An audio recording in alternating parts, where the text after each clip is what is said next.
Section 1. You will hear two friends, Nancy and Fiona, catching up with each other. First, you will have some time to look at questions 1 to 6.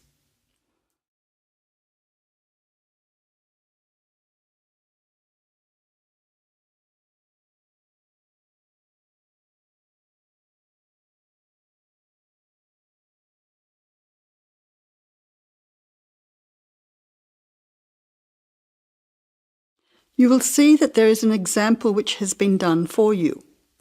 On this occasion only, the conversation relating to this will be repeated. Hello, Fiona. I haven't seen you for ages. Hi, Nancy. It must be 2 years, I think. Has it been that long? It seems like yesterday that we were regularly catching up with each other on Friday mornings at that cafe around the corner from you. It has been 2 years since Nancy has seen Fiona, so you circle B, 2 years.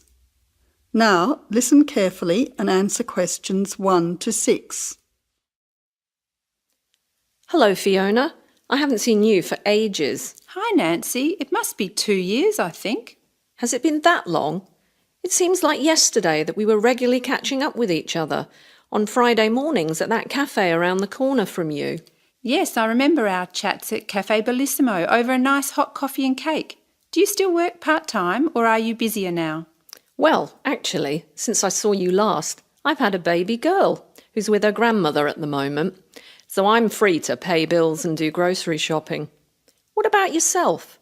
What are you up to these days? Well, actually, I've started my own business, so I'm pretty busy. I'd call it full-time work myself, although the hours are very flexible. Wow, that sounds really fascinating. What sort of business is it?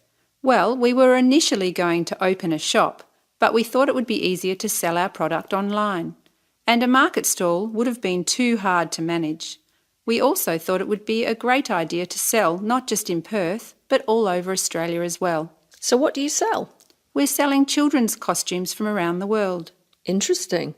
How did you come up with the idea? As you know, Perth is such a multicultural society. At my children's school, there are so many immigrant children. Many of the families find it difficult to get traditional things from their culture, including clothes for special celebrations. With our extensive business travelling over the years, we have made numerous contacts in many countries. You now have 20 seconds to look at questions 7 to 10.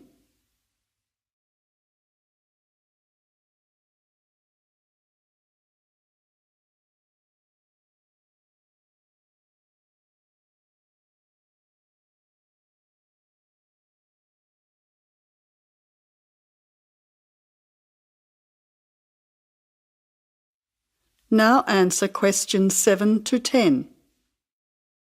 So how many countries' costumes do you sell? At the moment, I have a good range of countries. I have access to 10 from Africa and similarly from Asia with 10 nationalities. I have slightly more from the Americas with 13 and more again from Europe with 25. Unfortunately, I only have 6 for the Pacific region, but I'm expanding all the time. When do you find time to run your business? Well, that's the problem at the moment. I have so many things to organise, but I don't have enough time to do everything. Do you see an accountant or do you do your tax yourself? I get all of my receipts and expenses together, but then I go to an accountant who fills in my tax return as it takes me too much time. What about your website? You said that your company's growing all the time. Yes, it's true that my website continually needs to be updated, but it only takes me a short time each week to do it. So that is one area I can manage myself. Do you advertise your business anywhere? Where do your customers come from? It's interesting you should ask. Most of my business is word of mouth, but I do hand out a lot of business cards. I get them done by the local printer, although I must admit that they are rather plain. I need to add a little colour when I get time to redesign them in the future. Well, it's been great catching up with you and finding out all about your business. I'm very interested in looking at your website when I get home. Here's my business card so that you can email me for our next get-together. Don't bother about a babysitter next time. Bring your daughter with you, as I'd love to meet her. That sounds like a great idea. See you soon. Goodbye. That is the end of section 1.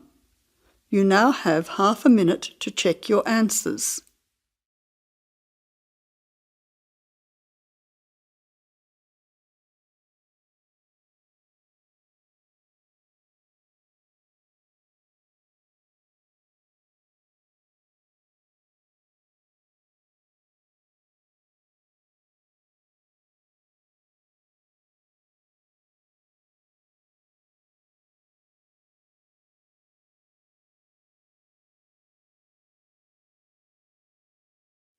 Now turn to section 2 on page 4 of your listening test booklet.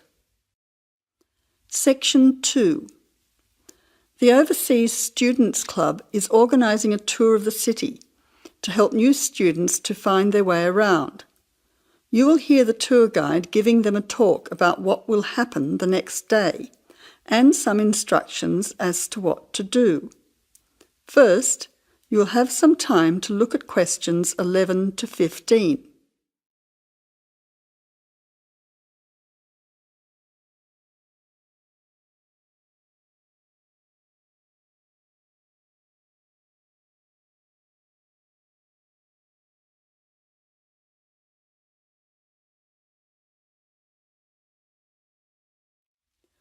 Now listen carefully to the first part of the talk and answer questions 11 to 15. Hello everyone, I'd like to welcome you to our city. I hope that you will have an interesting and valuable experience with us. As you know, we're going on a tour tomorrow to show you some of the sites and the places of interest. So I would like to give you some instructions and some information to prepare you for tomorrow. It is important that we all meet at the same place at the same time. You should all be able to get into the centre of the city by train or bus from your homestay. We want to start our tour at 10 a.m, so you'll have to make sure that you leave home around 9:15 in time to arrive for us to start the tour at 10. If you are late, we will not be able to wait more than a few minutes, so I suggest that you take your mobile phone and have my number just in case. My number is 0482 557369. I will just repeat that so you can get it. 0482 557369. You can see Ms. Parker after the talk if you do not have her number, and she will be happy to provide it. It's good to have both our numbers just in case. Oh, and another thing, it is better to buy a one-way ticket because the tour will last for 3 hours and a return ticket lasts only for 2 hours. Before the final part of the talk, you now have 20 seconds to look at questions 16 to 20.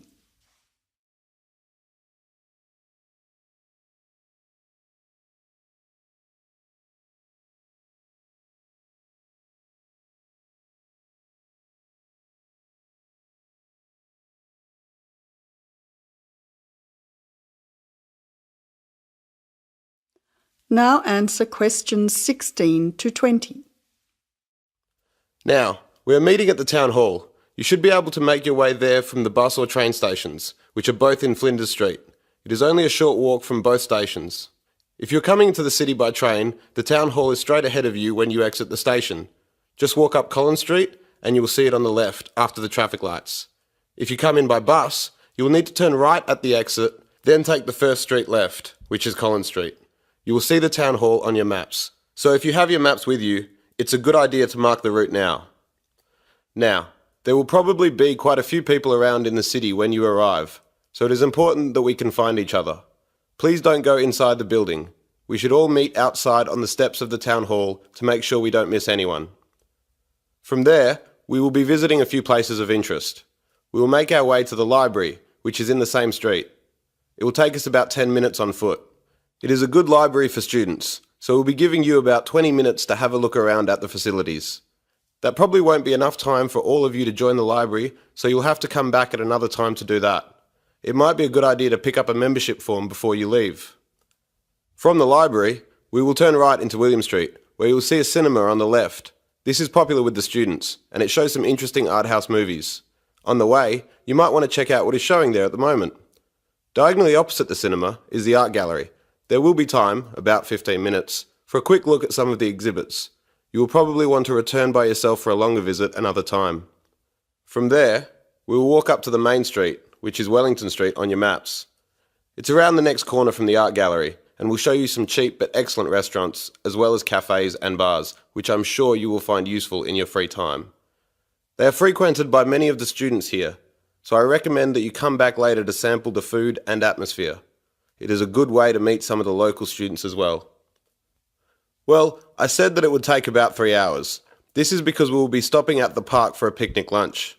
The park is a 15-minute walk along the main street from the restaurant area. We will be supplying the lunch for everyone, so you won't need to bring anything. However, you will need to bring or buy your own drinks. If anyone has any special dietary requirements, please see me or Ms. Parker after this talk. Oh, and please make sure that you wear some comfortable clothes. Sensible walking shoes are advisable, as you will be doing quite a lot of walking. It is also a good idea to bring some sunscreen and a hat, as the sun can be quite strong at this time of the year. Finally, although the tour is free, you might want to bring some extra money with you for drinks or souvenirs. Well, I hope you all enjoy the tour and get to know each other. I'm sure we will have a great day. Now, anyone who needs to see me? That is the end of section 2. You now have half a minute to check your answers.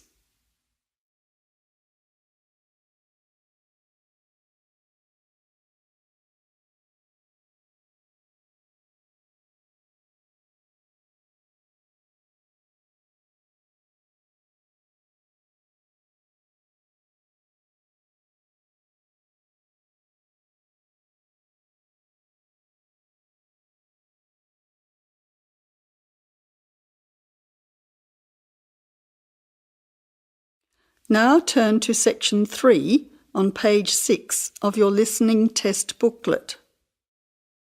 Section 3. You will hear a student, Sandra, talking to a student advisor about her approaching exam. First, you will have half a minute to look at questions 21 to 30.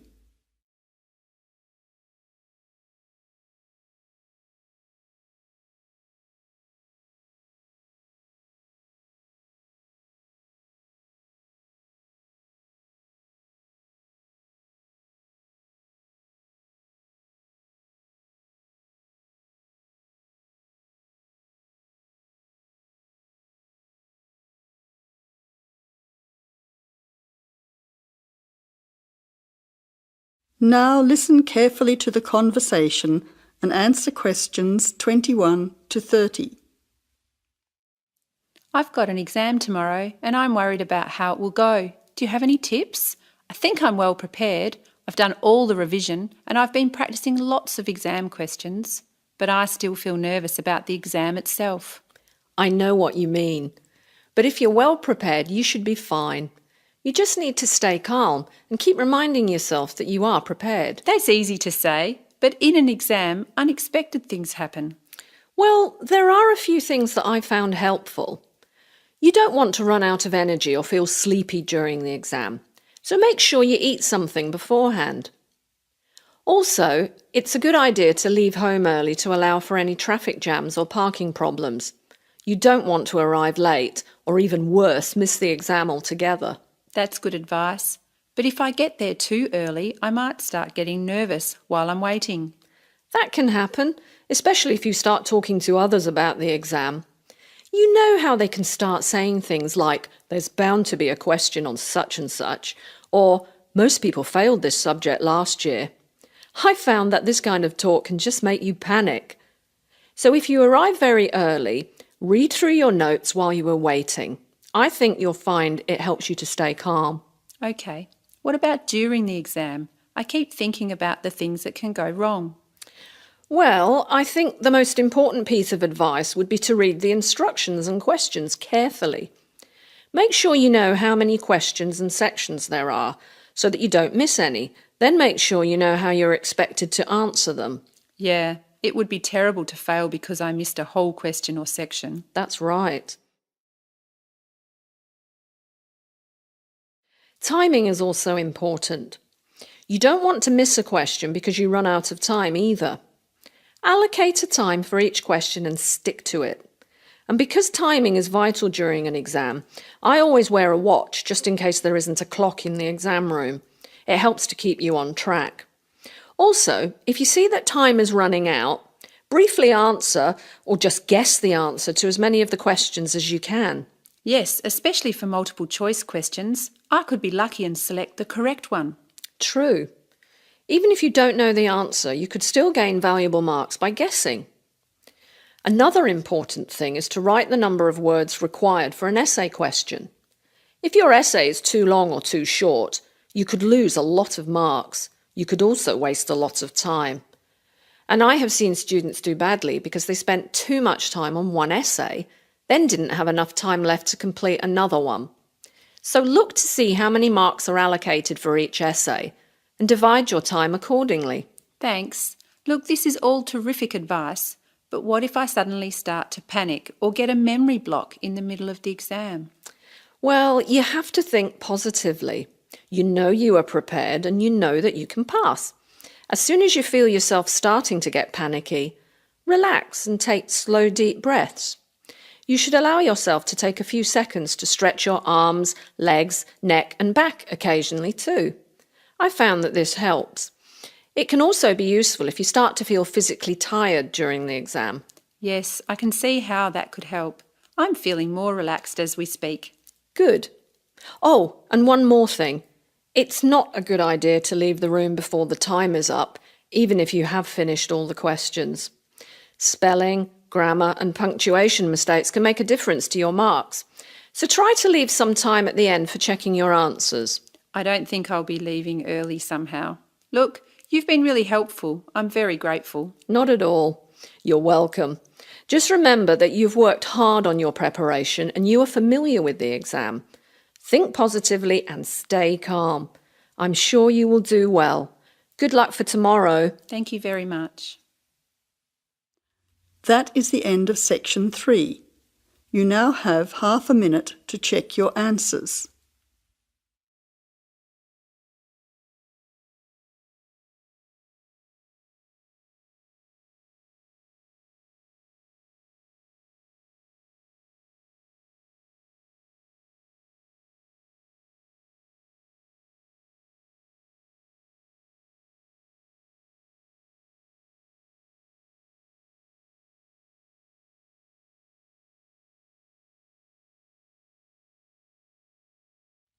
Now turn to section 4 on page 8 of your listening test booklet. Section 4.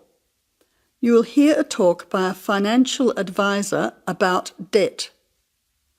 First, you will have half a minute to look at questions 31 to 40.